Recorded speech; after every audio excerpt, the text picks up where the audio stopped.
اصل عبارت جس کو ہم لوگ کہتے ہیں. میں اس بات کی وضاحت اس وجہ سے کر رہا ہوں کہ ہمارے ہاں انفارچونیٹلی ترجمے پر تو بہت سی کتابیں لکھی گئی ہیں، لیکن اب تک ہم بہت سی ترجمے کی اہم ترین بنیادی یا اساسی اصطلاحات کے حوالے سے فیصلہ نہیں کر پائے، جس کے باعث مختلف قسم کے تراجم کیے جاتے ہیں اور مختلف قسم کی اصطلاحات وضع کرنے کی کوشش کی جاتی ہے، اور بہت سے مقامات پر ہم ویگ ٹرمنالوجی کا استعمال کرتے ہیں. تو بیسیکلی سورس ٹیکسٹ یعنی کہ اصل متن جو ہوتا ہے اس سے قریب رہا جائے ترجمہ کرتے ہوئے، یا اس بات کو مد نظر رکھا جائے کہ ترجمے کا اصل مقصد تو ان قارئین تک بات پہنچانا ہوتا ہے جو ماخذ متن کی زبان یعنی کہ ماخذ زبان سورس لینگویج سمجھنے سے قاصر ہوتے ہیں. اس حوالے سے گزشتہ 2000 سال میں بہت سے نظریات، بہت سی آراء، بہت سے افکار آئے جو ہمارے ہاں اردو میں ابھی تک مروج نہیں ہے، یا ہمارے ہاں اردو میں جیسے آپ جانتے ہیں کہ تنقیدی اصطلاحات یا تنقیدی دبستانوں کے حوالے سے تو بات ہوتی ہے، اور ہمارے قارئین ادب خاص طور پہ جانتے ہیں کہ نفسیاتی تنقید کیا ہوتی ہے، جمالیاتی تنقید کیا ہوتی ہے، مارکسی تنقید کیا ہوتی ہے، ساختیاتی، اسلوبیاتی، نئی تنقید، پس ساختیات اور سو آن سو فورتھ. لیکن ترجمے کے حوالے سے مختلف نظریات کیسے ہوتے ہیں، ٹرانسلیشنل اپروچز کیا ہوتی ہیں، اس حوالے سے اب تک اردو میں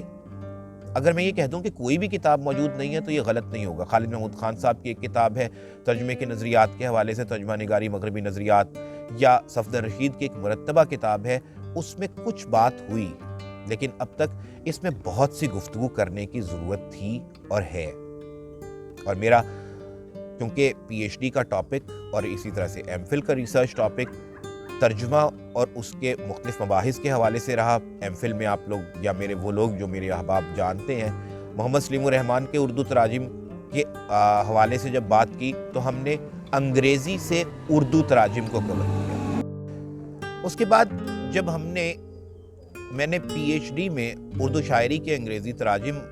تحقیقی و تنقیدی مطالعہ یا تحقیقی و تنقیدی جائزہ کے حوالے سے تحقیقی مقالہ قلم بند کیا، تو اس میں نے دیکھا کہ اردو سے انگریزی ترجمہ کرتے وقت مترجمین کو کس نوعیت کے مسائل کا سامنا رہتا ہے. یوں ایم فل اور پی ایچ ڈی میں ترجمے کے حوالے سے تھیسس کرتے ہوئے مجھے اردو کے انگریزی اور انگریزی کے اردو تراجم دونوں کے حوالے سے دیکھنے کا موقع ملا کہ مترجمین کس نوعیت کے مسائل سے گزرتے ہیں. جب ہم نے اس حوالے سے اردو میں لکھی جانے والی کتابوں سے استفادہ کرنے کی کوشش کی تو معلوم ہوا کہ ہمارے ہاں بہت بنیادی سی سطح پر، لفظی سطح پر، جملاتی سطح پر بات تو ہوئی، لیکن ترجمے کے لسانی مباحث، خالصتاً لسانی مباحث کیا ہوتے ہیں، ترجمے کے ابلاغی مباحث کس نوعیت کے ہیں، ترجمے کے متنی مباحث کس نوعیت کے ہیں، اس پر اردو میں انفارچونیٹلی تا دم کلام کوئی یوں کہہ لیجئے کہ جامع نوعیت کی کتاب کم از کم دستیاب نہیں ہے. ممکن ہے چند ایک ایسے مضامین ہوں جن تک میری رسائی نہ ہوئی ہو، لیکن اردو میں اس حوالے سے کچھ زیادہ مواد نہیں ملتا. اسی لیے میرا ارتکاز ہمیشہ یہ رہا کہ ہم ان مباحث کو، ان نظری مباحث کو خاص طور پر اپنے قارئین تک پہنچانے کی کوشش کریں جن سے اب تک وہ دور ہیں. کرسچین نارڈ جن کے حوالے سے میں ابھی بات کروں گا کا خاص میدان یہی نظری مباحث ہے. کرسچین نارڈ ویورز جرمن، جیسا کہ میں نے پہلے عرض کیا، جرمن ٹرانسلیشن تھیوریسٹ ہیں اور فنکشنل اپروچز کے حوالے سے انہیں بہت امپورٹنس حاصل ہے. دوستو، کرسچین نارڈ دور حاضر کی معروف وہ ٹرانسلیشن تھیوریسٹ ہیں جنہوں نے خاص طور پر فنکشنل اپروچز پہ کام کیا، ترجمے کے ابلاغی رجحانات کے حوالے سے کام کیا. اور ابلاغی رجحانات کی اگر ہم بات کریں تو ریسنٹ ڈیز میں اگر کاتھرینا ریس جنہوں نے 1970 میں ایک کتاب لکھی تھی، انہیں ترجمے کے جدید ابلاغی نظریات کے بانی ہونے کا اعزاز حاصل ہے، یا ہم کہہ سکتے ہیں کہ یہ وہ خاتون ہیں جن سے ترجمے کے ابلاغی نظریات کے حوالے سے خاص طور پر بات شروع ہوئی. اس کے بعد جولین ہاؤس نے اس پر کام کیا، پھر اسی طرح سے ہینز ورمیر کا معروف نظریہ سکوپوس تھیری ہمارے سامنے آیا، پھر کرسچین نارڈ نے ہینز ورمیر کے اس نظریے کو آگے بڑھایا اور آج فنکشنل اپروچز ٹرانسلیشن تھیریز کے حوالے سے سب سے معروف اور مؤثر تھیریز شمار ہوئی. تو کرسچین نارڈ نے اپنی کتاب translation a purposeful activity functional approaches explained میں پہلے تو فنکشنل اپروچز پر بات کی، فنکشنل اپروچز کے مختلف سٹیپس پر بات کی. ہینس ورمیر کا وہ معروف نظریہ جسے ہم سکوپوس تھیوری کہتے ہیں اور جس نے ترجمے کی دنیا میں ایک انقلاب برپا کیا، جس کے بعد ترجمے کو انتہائی مختلف انداز میں دیکھا جانے لگا اور بنیادی نقطہ مقصد پر آن ٹھہرا. یعنی یہ بات طے ہوئی کہ ترجمہ کیسا ہوگا، سورس ٹیکسٹ کی طرف رجوع کیا جائے گا، سورس ٹیکسٹ سے انحراف ہوگا، ہدفی متن پر مرکوز ہوا جائے گا، ہدفی ثقافت پر مرکوز ہوا جائے گا. ان باتوں کا جواب صرف ایک سوال کی روشنی میں طے کرنے کی کوشش کی گئی اور وہ تھا کہ ترجمے کا مقصد کیا ہے. ترجمہ تجارتی نوعیت کا ہے، ترجمہ تدریسی نوعیت کا ہے، ترجمہ تفہیمی نوعیت کا ہے، ترجمہ صرف جمالیاتی نوعیت کا ہے. اس بات کو طے کریں گے تو ترجمے کا مقصد طے ہوگا اور ترجمے کی یا متن کی نوعیت طے ہوگی. یہ مختصر سا تعارف ہم کہہ سکتے ہیں سکوپوس تھیوری کا، جو بنیادی طور پر ہینس ورمیر نے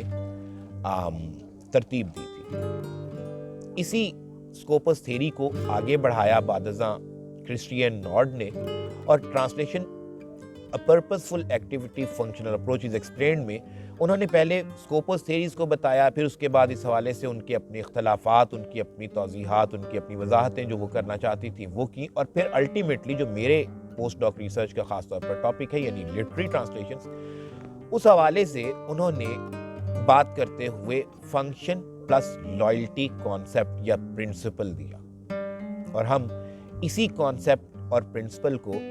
اقبال کی اردو شاعری کے انگریزی تراجم پر اپلائی کرنے جا رہے ہیں، اور ہم دیکھیں گے کہ کہاں پر مترجمین نے فنکشنلٹی کو زیادہ امپورٹنس دی اور کہاں لائلٹی کی بات کی. اب اگر مختصر سا میں یہاں پر فنکشنلٹی یا فنکشنلزم اور لائلٹی کے کانسیپٹ پر بات کروں تو فنکشنل یعنی کسی بات کا اوریجنلی فنکشن کیا ہے. کوئی متن جب ریسیپینٹس تک پہنچتا ہے، ریسیورز تک پہنچتا ہے یا ریڈرز تک پہنچتا ہے تو اس سے ہم حاصل کیا کرنا چاہ رہے ہوتے ہیں؟ کیا وہ وہی فنکشن کرتا ہے جو بطور مترجم میں نے چاہا تھا، یا بطور رائٹر سورس ٹیکسٹ میں دیا گیا تھا، یا بطور ایجنٹ یعنی وہ ایجنٹ جو ترجمہ کروا رہا ہے اس کا کیا فنکشن ہے، وہ کیا چاہتا ہے، اس کی طرف زیادہ توجہ دی جائے، یا لائلٹی یعنی سورس ٹیکسٹ سے لائلٹی، سورس کلچر سے لائلٹی، سورس لینگویج سے لائلٹی، اس سے وابستگی کی جائے. ہم لوگ جنرلی یہ سنتے آئے ہیں اور سنتے ہیں کہ جناب کسی بھی مترجم نے ماخذ متن سے انحراف کر لیا. انحراف معنوی اعتبار سے ہو سکتا ہے، انحراف مفہومی اعتبار سے ہو سکتا ہے، انحراف میٹافوریکل یا سملیز کے حوالے سے ہو سکتا ہے، انحراف سمبلز کے حوالے سے ہو سکتا ہے. اور یہ انحرافات اس لیے ہوتے ہیں کہ بہت سے میٹافرز، بہت سے سمبلز، بہت سی سملیز یعنی تشبیہات و استعارات اور علامات یا تلمیحات فار دیٹ میٹر ایک کلچر میں کسی اور بات کو ڈینوٹ کرتے ہیں اور دوسرے کلچر میں کسی اور مفہوم کو نبھا رہے ہوتے ہیں. تو یہ طے کرنا ضروری تھا کہ ہم جب لائلٹی کرتے ہیں تو اس کے نتیجے میں کہیں ایسا تو نہیں ہو رہا کہ قارئین کے لیے متن کو سمجھنا مشکل ہو جائے، یا قارئین تک وہ بات ایگزیکٹلی ویسے نہ پہنچے جیسا کہ مترجم چاہتا تھا یا جیسا کہ ٹرانسلیشن کروائے جانے کے مقصد میں مضمر تھا. تو ہم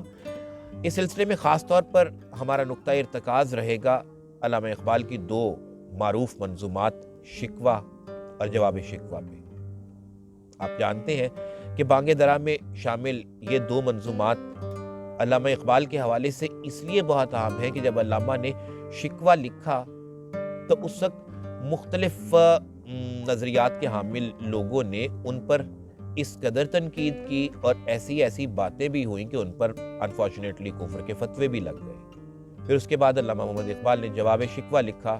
اور لوگوں کو یہ بات سمجھانے کی کوشش کی کہ دراصل اس نظم کا یا ان دونوں منظومات کا اوریجنلی مطلب تھا کیا.